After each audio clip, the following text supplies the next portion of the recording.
Il y a des leaders, et puis il y a des phénomènes. Des personnages qui divisent, qui choquent, qui bousculent, mais qui, d'une manière ou d'une autre, finissent par conquérir le pouvoir. Et aujourd'hui, on va parler d'un homme qui a transformé son caractère, oui, son caractère, en véritable machine politique. Pas de complot. Pas de magie. Seulement un ensemble de traits psychologiques, scientifiquement reconnus et parfaitement exploités. Voici les caractéristiques de Trump qui ont façonné sa victoire. Tout commence par un détail, minuscule, mais qui change tout, la confiance en soi. Selon une étude de l'American Psychological Association, les individus qui affichent une confiance extrême, même non justifiée, sont perçus comme plus compétents et plus capables que ceux qui sont réellement experts. Et Trump, lui, ne doute jamais, jamais devant une caméra. Jamais en débat. Jamais au milieu du chaos. Pour certains, c'est de l'arrogance. Pour d'autres, c'est le signe d'un leader qui sait exactement où il va. Il ne parle pas comme un politicien.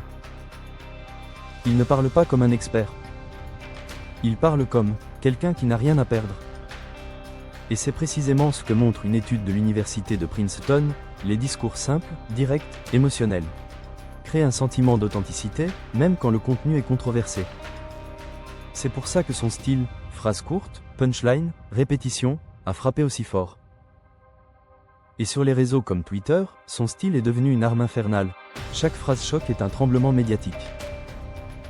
Les gens ne suivent pas toujours celui qui a raison. Ils suivent celui qui prend la place. Celui qui impose son énergie. Celui qui ne recule jamais. Les neuroscientifiques appellent ça le biais de dominance.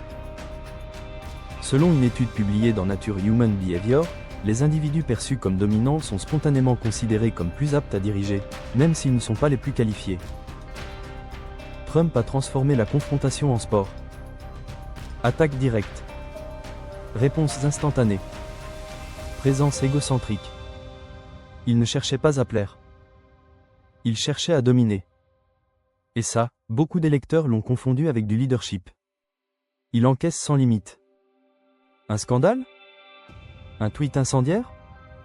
Une controverse mondiale ? Il continue, comme si rien n'existait. Les psychologues appellent ça la résilience défensive. Selon une étude de l'UCLA, les individus qui montrent une résistance émotionnelle très forte deviennent automatiquement des figures de stabilité pour ceux qui se sentent menacés ou anxieux. En d'autres mots, quand tout brûle, les gens regardent celui qui ne bouge pas. Qu'on l'aime ou qu'on le déteste, c'est cette posture qui a créé chez certains l'idée que cet homme est inébranlable. Il dit ce qu'il veut. Il brise les codes. Il ignore la bienséance, le politiquement correct, les attentes. Et c'est précisément ce qui a créé sa force.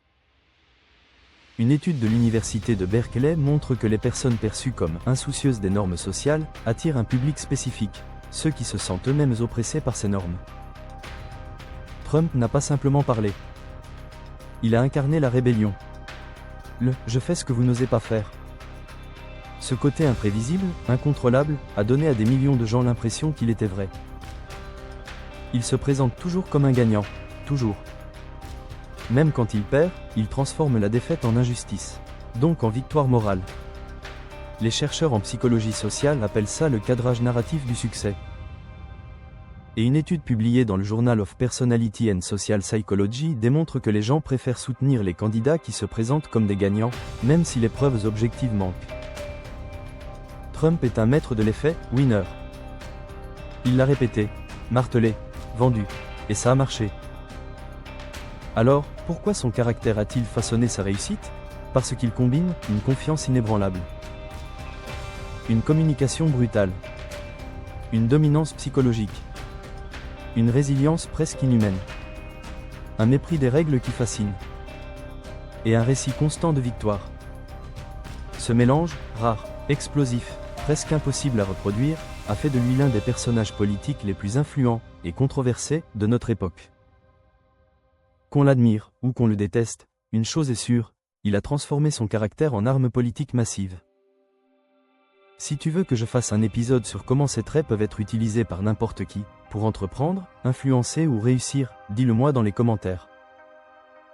Et abonne-toi pour ne rien rater.